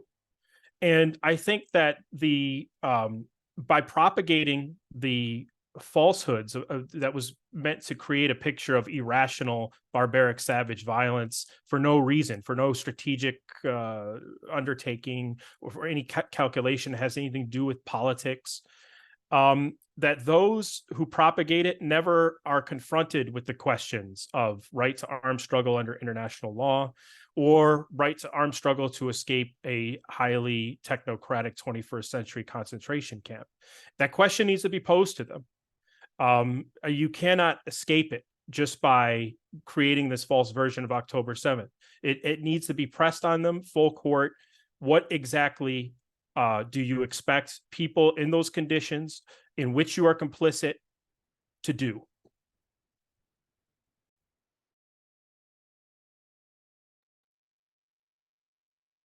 Thanks, Patrick. Samar, you want to follow up? Sure, yeah, I can take a stab. So at your question, I think I guess you asked like what's the main lessons that we bring with when we study history to challenge the reactionary propaganda. I think one thing is like understanding that that history itself, the writing of history and the documentation and memory of history is itself a struggle between various forces. And I think like kind of bringing it back to the research that I spoke about, there's actually like, Israel itself has museums, prisoner museums that are in sites that were previously prisons that during the British Mandate. And they sort of framed these prisons as these museums as commemorations of prisons where their national leadership was oppressed and detained by the British like colonists, like supposedly. This is the narrative of the Zionist movement, right? That they're a national liberation struggle from the British, even though, we know obviously historically that the British, that the Zionist state wouldn't have been erected in Palestine without the 30 years of support from the British. Of course, that doesn't mean there weren't contradictions like between the British imperialists and the Zionist movement at a certain point. But my point here is just to say that like even the very memory of like the prisoner struggle during the British occupation and the Palestinian prisoner struggle has been completely erased and rewritten by the kind of various institutions of the Zionist state. Which tries to kind of propagate this narrative of the Zionist movement as a liberation struggle. And so I think like I think as like historians or people who do historical research, that we have to like internalize that fact that like history is a site of like struggle, and that we're not actually as historians removed from that struggle, and that it's irresponsible if we're not participating in it in some kind, we're participating in it regardless. And so, yeah, I think about often there's a really great quote from Walter Rodney's How Europe Underdeveloped Africa, where he says that a people's demands at any given time change the kinds of questions to which historians are expected to provide answers. So I think like, I don't know, just putting that out for food for thought, like in terms of what the responsibility is of those who do historical work. And the other thing I would say, like another lesson is that, or maybe this isn't so much a lesson, but just I think something that's very clear in doing any kind of historical work on Palestine is that like there's so much aspect of the history, especially I think in the British period, that's like really not properly understood, and that is like deliberately obscured. And so just kind of going back to the initial point about like history being a site of struggle between various forces. Yeah. Thank you, Samar. I mean, that was what I was hinting at to the two of you, and I think you gave us great answers. I mean, precisely the question of method, emphasizing, the philosophical tradition of historical materialism. What we are seeing, what you guys you've been describing today, what we've been trying to do with this course is precisely to try to locate ourselves in the battlefield of ideas, a battle of ideas of Castro that, Dr. Fideli used to remind us. So it is important to hear from the two of you, how the struggle that you're doing with these documents. I'm sure the struggles that you encounter even professionally, having to talk about a history that, has been buried, has been rewritten, has been, incarnated in institutions that do not want to talk about this. So it's beautiful to hear your words. I have other questions, but I need to calm down. So. Yeah, Benjamin has a question in Q&A, and it reads, how do you see the articulation of popular and military resistance in Palestine in the current phase, both in Gaza and in the West Bank? So Patrick, since you just drank some water, and then Samar. Yeah. Well, actually, okay, there was also a comment that was made to me in the chat. I actually think this is a good question to address it. So it talks about how Gaza's very much a concentration camp in terms of siege, but also crucially liberated territory. And this is what enabled it to launch Al-Aqsa Flood and to be the heart of the Palestinian resistance. So essentially, they're making the point that there's more going on than escape from a concentration camp. And I just want to say I very much agree with that. And I think that does need to be added. So I appreciate the comment. And so the Gaza as an area of land that, even though that these technocratic enclosures exist and the idea is to try to concentrate literally the population in there, also the ability to hold land and hold sovereign territory, you see the differences in resistance capabilities from land that is occupied. And the development of the tunnel system and putting together the know-how to create their own drones, like these suicide drones and so on and so forth. Yeah, so I think that's an important other side of the equation, and I'm grateful for that comment was made. And to relate that directly to the question, the articulation of popular military resistance in Palestine in the current phase, both in Gaza and the West Bank. Yeah, so I think that there's two sides of it in Gaza that we see that we don't want to, that the dialectic between the genocidal counterinsurgency, the other side of that is the fact that these resistance forces have maintained their capabilities throughout almost the entirety of the strip and all of these, not almost, the entirety of the strip, of the area that Israel, every time it would claim that it has conquered a certain territory, it would only be a matter of days or weeks before an operation is successfully carried out in that very territory. And the operation itself on October 7th also showed the possibility, even if it was a glimpse of that, of what actual an offensive strategy I was discussing earlier and the liberation of land might look like, that it is something that there was a psychological restriction on. There was a stranglehold around about whether this was possible because of the technological superiority of Israel.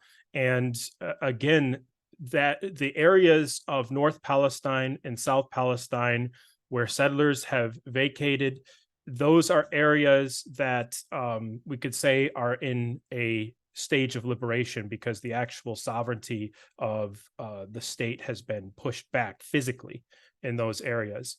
The West Bank, there is, we see that there are early examples that are still being developed in Nablus and in Jenin as well, of creating no-go areas for the occupation in the refugee camps. And I think that the development and expansion of the creation of no-go areas can lead to a similar a similar kind of set of capabilities as we saw in Gaza that was ultimately able to be exhibited on October 7th. Thanks, Patrick. Samar, I wanted to follow up with one question in relation to the prisoners and the centrality. You know, I'd basically like to elaborate a little bit more the point that you made at the very end, which is the centrality of, you know, the connection, dialectical relationship between national liberation and class struggle. And you did so by looking at the prisoners. So when we look at Al-Aqsa flood beginning, we always forget, you know, we go back to this idea of the senseless and fanatic violence of the colonized, whereas what we know from the very start is that one of the aim of this operation was a prisoner exchange. So, you know, I'd like to hear like how we see basically to elaborate more this point of national liberation and class struggle through the centrality of the prisoner that you made before and connect it now to the present, showing how this is still central, but also it's changed across time. Or how you think it has changed across time.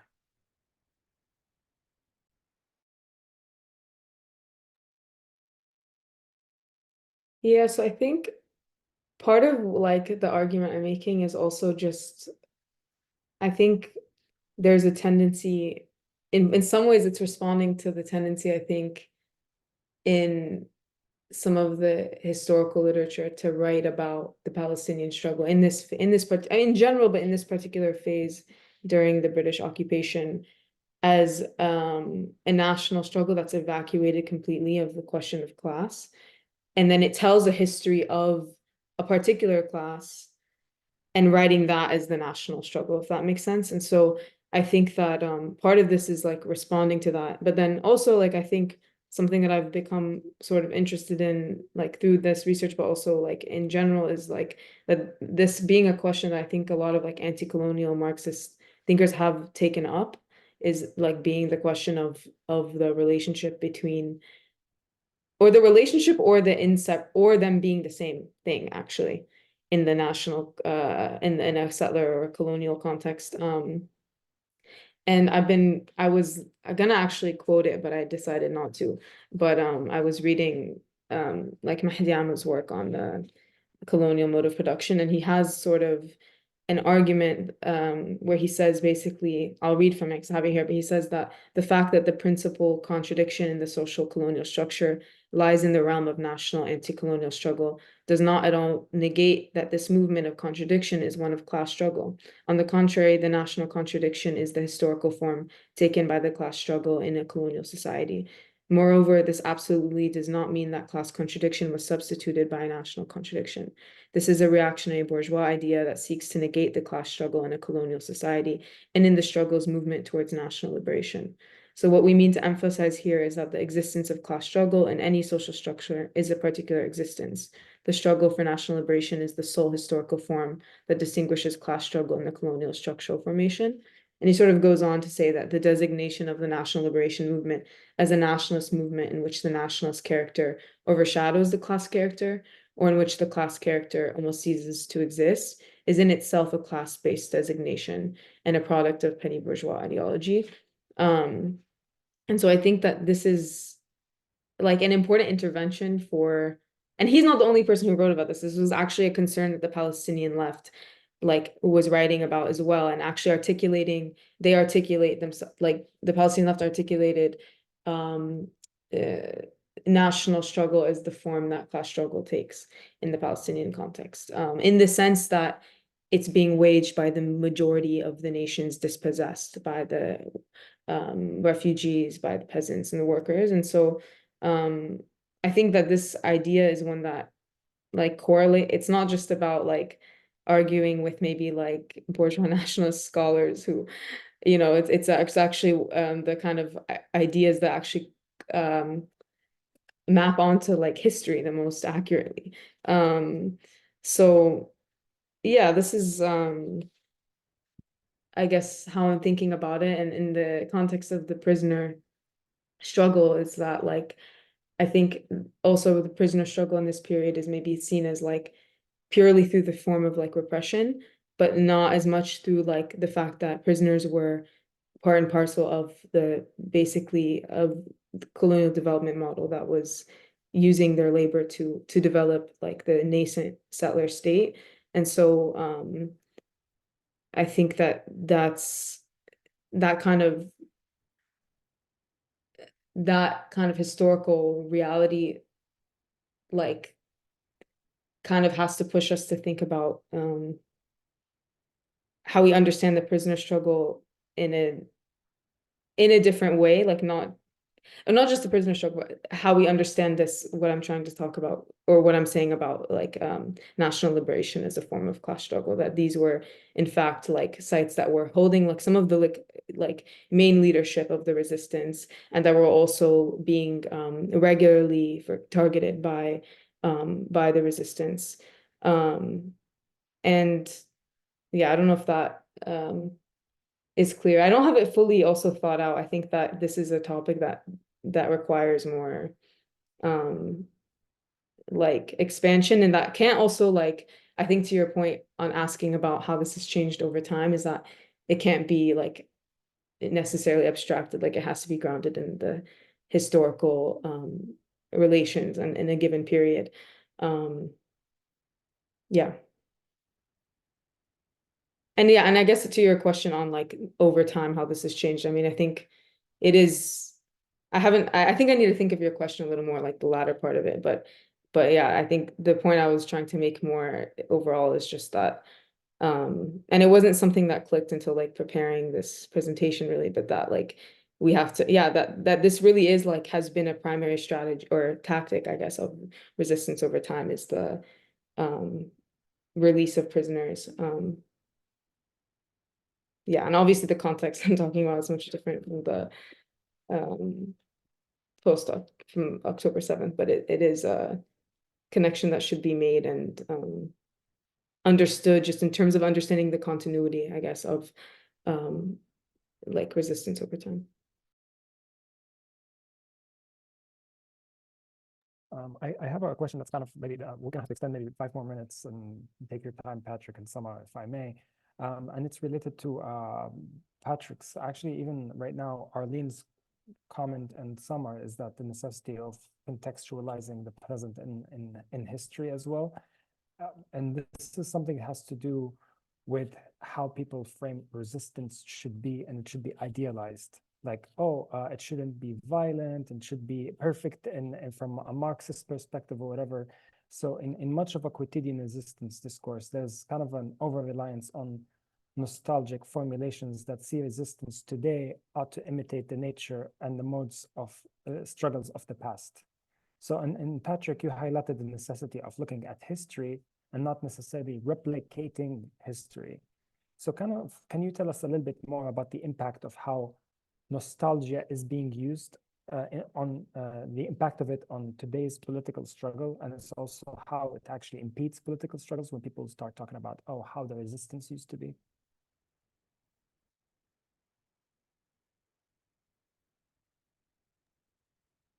Well, I think it goes without saying that the conditions in the 21st century are much different. And also that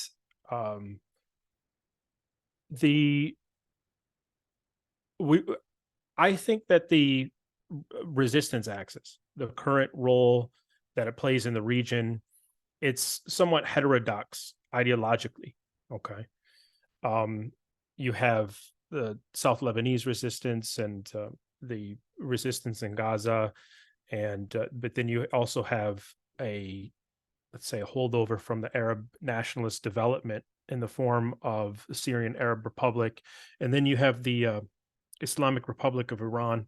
And actually, I would add to the resistance axis. A lot of times, I guess because it's not as close regionally, you see very important independent development, military development models, such as that which exists in the DPRK in the north of Korea, left out of the resistance axis. But in some ways, it's an important developmental backbone for the kind of inputs that go into the military capabilities and strategies of the resistance axis in the Arab-Iranian region.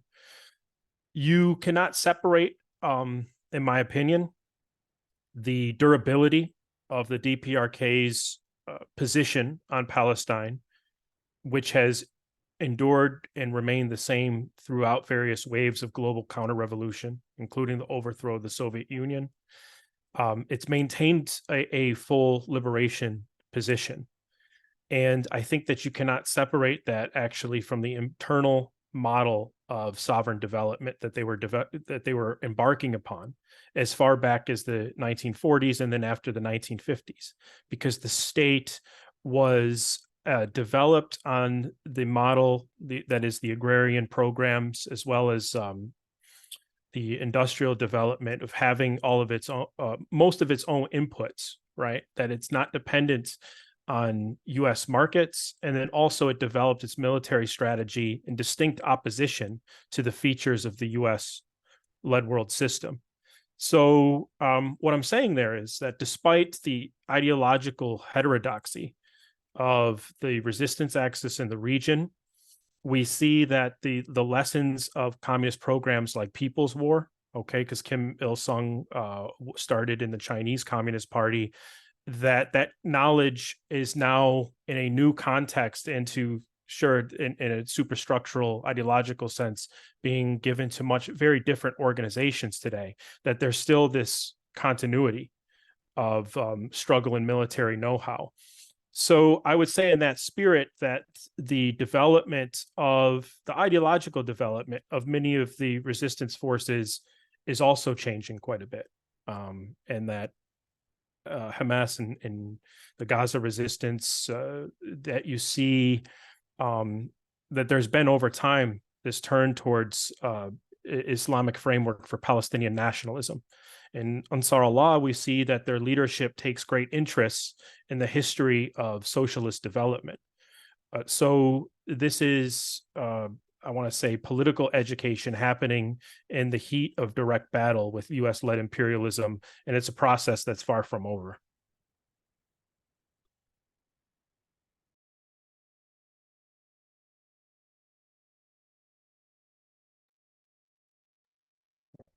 So thank you. I don't know if Samar, if you have anything else you would like to add before I conclude the session and do a couple more announcements, or Mateo?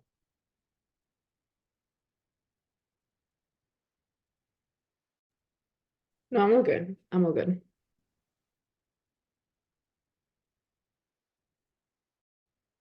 Okay. Is the sound frozen? Sounds good. Oh. So I'm gonna share my screen and show a couple. I was for a bit. Can you hear me now? Yeah. Yes and no, Sam. I mean, I don't know what you're sharing. Everything is black. I hope you can me.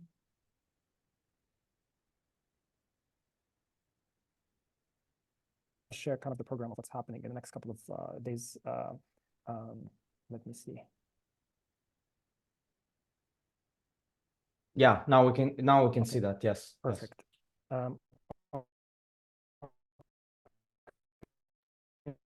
Sam, your voice is breaking down. If you want, because it is called Ramadan Course, and we finished the. Okay. Okay. So how about I'll give the floor to you, Matteo, to talk a little bit about what's happening in the next couple of days. And okay, next week and so okay, forth. I'll do And that. I'll keep Okay, sharing the okay, screen. okay. Well, first and foremost, thank you so much, Samar and Patrick, for the great discussion and the presentations that you provided. I'm just gonna basically what Sam's gonna do is that today is the April 14th lecture. To next week, we're gonna have Alex Avinia and Justin Pudur talking about wars of national liberation, Palestine and the Global South. On April 26th, we have another lecture on the axis of resistance and multipolarity. Nina Farnia will be the main speaker. I should join her for that lecture. And finally, the last one will be an interview with Dr. Saif Dana on April 27th, always Palestine time, by the title Palestine in the 21st Century. You can find all our, sessions on our YouTube channel of Middle East Critique. You can sign up for our next lecture on April 14th through the links provided on our social media channels, on X by Middle East Critique account, as well as on Facebook. But those who have attended these sessions or the previous sessions will also receive an email with the link where to sign up. I want to thank you, and Sam has just posted the link on the chat. I want to thank you again, everybody who joined us today from all different parts of the world. We're just hearing from different news that Jordan and Israel are closing down their airspace. So it seems that they think something is coming up. But I want to conclude by thanking, obviously, our two great speakers, Samar and Patrick. Great, fantastic work. And I hope you guys continue, enlightening us with this knowledge and research, because we need it. Thank you so much. Thank you. Thank you. Thanks, Sam and Matteo. Thank you. Thank you.